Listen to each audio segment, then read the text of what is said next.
What is up mga Lods? Magandang araw. Hopefully you are all doing fine. Today is February 25, 2022. How are you guys? So pag-uusapan natin ang about cryptocurrencies. Maapektuhan nga ba ng war or conflict between Russia and Ukraine ang nangyayari sa cryptocurrencies or sa takbo ng mga tokens natin, not just Bitcoin, of course, we have Ethereum, Tether, BNB, of course, sa mga naglalaro ng games, like Play to Earn games, Axie Infinity, and the likes, di ba? Kung nakita nyo, pababa ang trend ng mga tokens or value. Even Bitcoin, for example, as you can see in the last 7 days, pababa siya, negative 17.8%. Ethereum with negative 20.8%. Tether naman, medyo tumaas ng konti, 0.4% positive. BNB bumaba rin ng 18.9% in the last 7 days, 6.7% in 24 hours. Merong mga mangilan-ngilan dyan na medyo maganda pa rin ang takbo like USD coin kasi itong mga lods of course, these are tinatawag nating stable coins, right? XRP, mababa rin. Solana, Cardano, yan. Binance, medyo okay pa naman, stable. All green pa siya. Hourly, 24 hours and 7 days. So, ang tanong, marami kasi ang nababahala, mga lodi ko, na baka bumulusok pababa ang presyo ng mga coins or tokens. Lalong-lalo na sa mga tumatalpak, nag-invest, whether it's a long-term investment or mga spot trading, yung mga nagte-trade dito at mga investors, mga lodi ko. 'Di ba? Baka maipit ako, lods, baka masunugan, 'di ba? Mga ganun yung mga tanong at mga talagang worries. At marami ang nagpapakalat nga or marami na rin ang nadadala sa FUD or FUD, fear, uncertainty, and doubt na tinatawag natin mga lodi case. Tanong ko muna, sino dito ang mga may doubt na rin or mga mabahala na rin sa sitwasyon between these two countries, Russia and Ukraine. As we know naman mga lodi, Russia is one of the biggest na pagdating din sa cryptocurrency. They have mining industry dyan sa Russia. So this explanation of mine, mga lodi cakes, ay mga lodi cakes ito ay mga lodi ko, ay back up ng mga article na nabasa ko. Of course, I'm also wondering, and I did research aside from my own knowledge in trading and in business world as well. Of course, alam naman natin yung pinagkaiba ng cryptocurrency and traditional tawag dito mga investments or pagdating sa yung ano ba tawag dyan, yung foreign exchange or something, I forgot. But anyhow, yung mga traditional ways natin of investments, So, dito kasi sa cryptocurrency, medyo naiiba siya. Marami ang nagsasabi na no, it doesn't affect directly or totally. May mga nagsasabi din naman na it will in some point nagkakaroon talaga ng impact negatively. So, gusto ko lang magkaroon ng backup, gusto ko magkaroon ng mga clippings and other explanations na tinitignan natin yung mga sides, because there are always two sides of the story. May mga hindi naniniwala at may mga naniniwala na naaapektuhan nga ang ating cryptocurrencies, mga coins and tokens, even stable coins, 'di ba? So let's check dito. May binasa ako kanina ang from Hive blog, the war between Ukraine and Russia, its effects on the economy and the world of cryptocurrency. But this was 29 days ago pa nung nagsi-start yung mga conflict, of course, between these two countries. Dito, ano nga ba daw ang magiging impact nito sa market and cryptocurrency. So, hindi na natin babasahin lahat, Ibibigay ko lang sa inyo yung kanilang insight din dito sa bandang ibaba. Alright, so dito may sinabi sila mga lords or may sinabi yung writer nito about cryptocurrency. So, ito papakita ko lang sa inyo, di ba? So, with regard to cryptocurrencies, okay.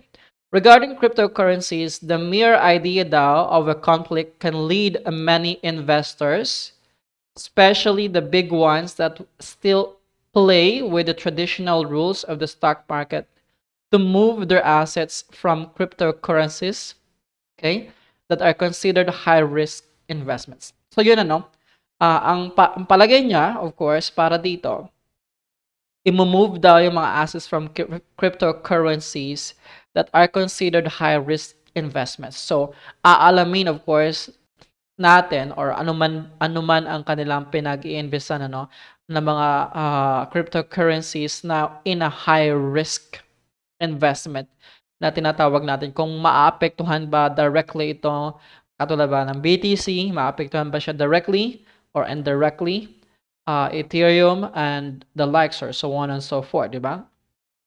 To more traditional operations such as investment funds. So, mailipat doon sa investment funds. In fact, perhaps the fear of a near war is one of the reasons for the recent fall of Bitcoin. So dito, sabi naman niya, sa katotohanan daw, yung nalalapit na gyera or talaga itong tensyon, ay isa sa rason, one of the reasons kung bakit bumabagsak ang Bitcoin.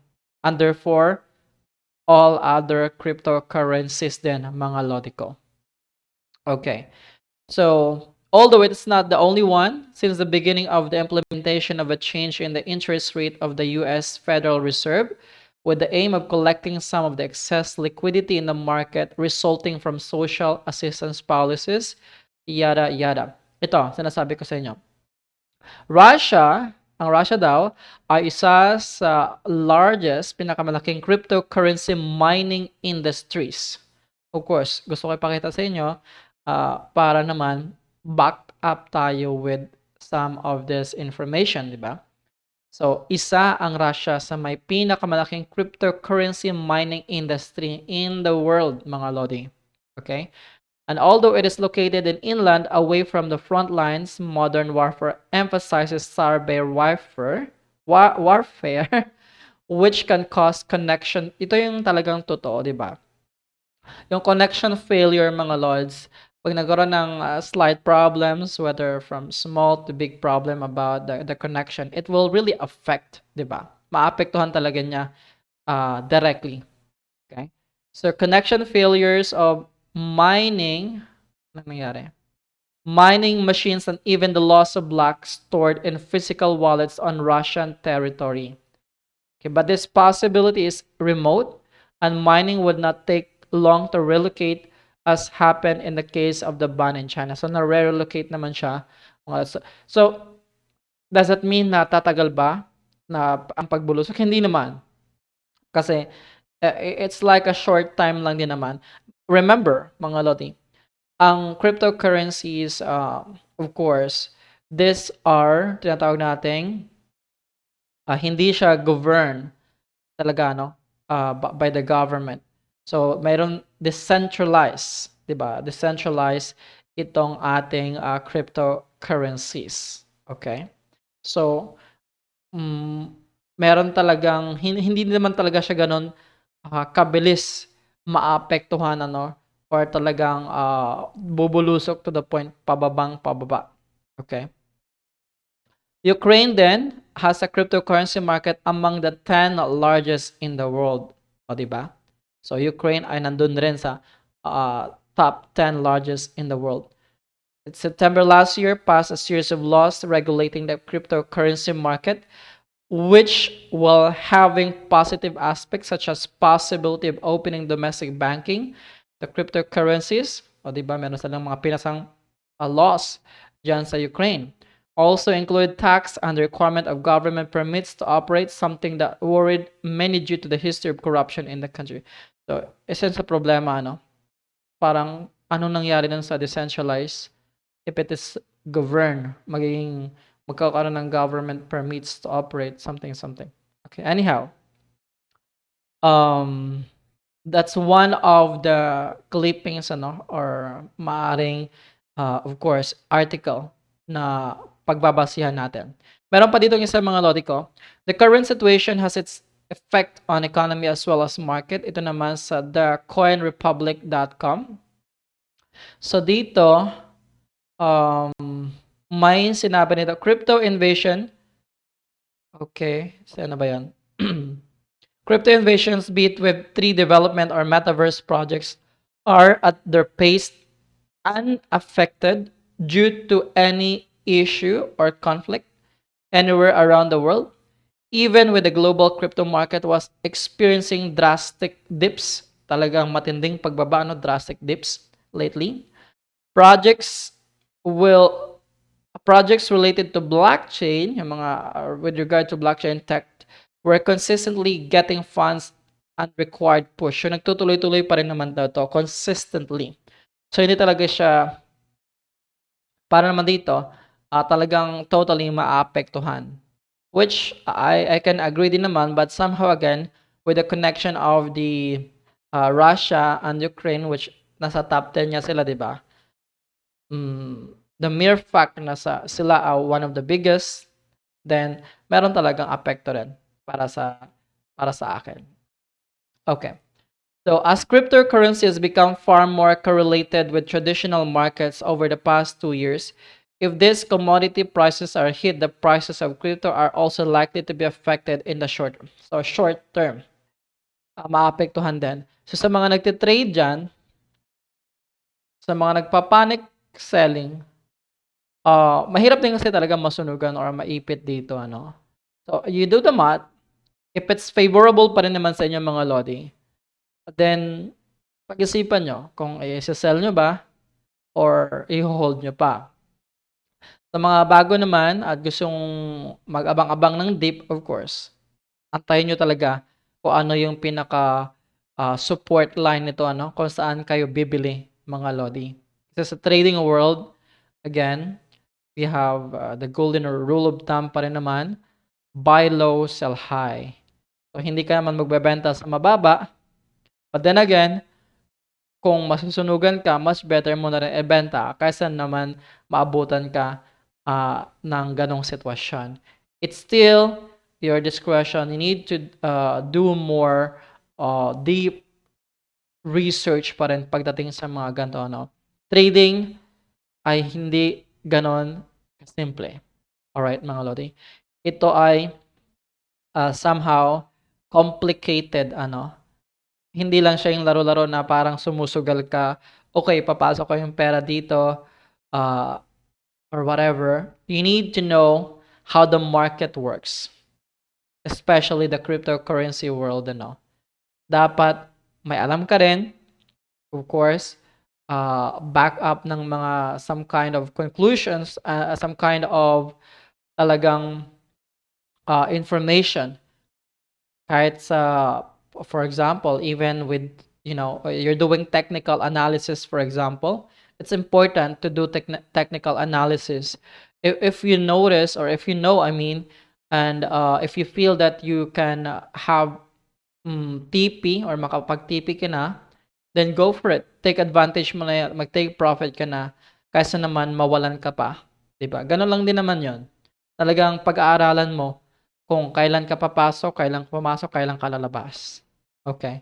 And be mindful of your investment.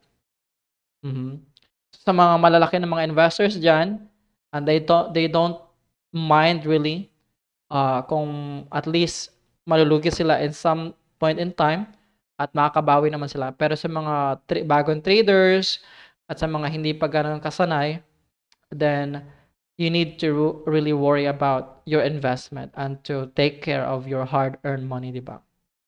Okay. Ano nga ba pag may war? So, while most analysts hold that the Ukraine crisis where na? Wala na, binabasa ko mga lods. Wait up. Up until now hasn't had a substantial impact daw sa crypto. They also tend to think that direct armed conflict between Russia and Ukraine, which is happening now, and perhaps their allies, actually yung Belarus ay parang nakikijoin na rin dito sa Russia.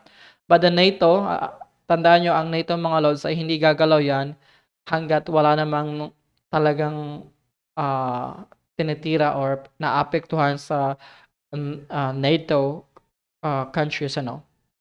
Like Poland is in NATO, and of course other countries. Hagat hindi inaatake yung mga countries na hindi gagalaw ang NATO. Believe me, hindi sila mag-start ng giyera unless otherwise talagang sisimula ng Russia or sisimula ang NATO hindi magsisimula unless Russia will do, 'di ba? So, should armed conflict occur, crypto markets could certainly see significant decline. So, yan. Nag-start na nga ang conflict and we're seeing significant decline naman talaga mga lods, 'di ba? So, yan. Ang nakikita natin dito sa cryptocurrencies na pababa. Again, pagdating sa investment, be cautious lang tayo. Tignan nyo muna kung sell nyo ba or whatever. Pero dito nakabuy pa rin yung hourly kasi ito hourly nakalagay dito. So, buy. Alright. So, yan lang mga Lodi Cakes kasi mag-upload pa ako or mag-update ako about SLP, Axie Infinity token, ano, kung ano ba nangyari doon kasi meron akong investment dyan or may laro, meron kaming account and we have, SLPs as well at stake. So, maraming salamat. Thank you so much for watching this video, mga Lods. If you have insights, kung may mga gusto kayong i-add sa comment section lang, we do have mga pag-giveaways. Check our description box. Brand new smartphone sa March 30. 50 pesos through GCASH every day plus 500 pesos cess. Alright, thank you so much. And until our next upload, don't forget to subscribe, like, comment, and share. Alam.